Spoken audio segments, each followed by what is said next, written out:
Hey guys, how's it going? Guess what?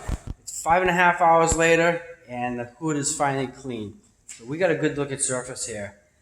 Why they had so much body filler on this hood, I have no idea. It's like I said, it's really not bad. The center has some distortion that has to be straightened out, picked and filed, whatever.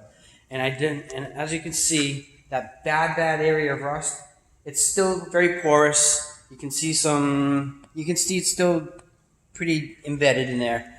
So what I'm going to do now is I'm going to soak this with a rust neutralizing chemical.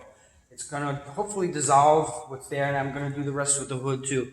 The DAing and the DAing with the 80 after I did it with the 36 to clean it, it got most of the rust out. It looks good. I'm mostly pleased. I'm actually quite pleased with the way it looks. But just to be safe and just to be sure that I get all that rust out of there, I want to neutralize it anyway. I'm gonna hit it good. I don't want this to be a repeat. I don't want it to be a problem down the road. There's small dents, a little dent here, a little dent here. Minor stuff. The thing I'm concerned about most is the inside of the hood. And I think one of the reasons that they put so much body filler is they didn't want to do the body work. They didn't want to do the metal work, or didn't know how to do the metal work. So rather than fixing that, they just put enough body filler on it to make it a mound.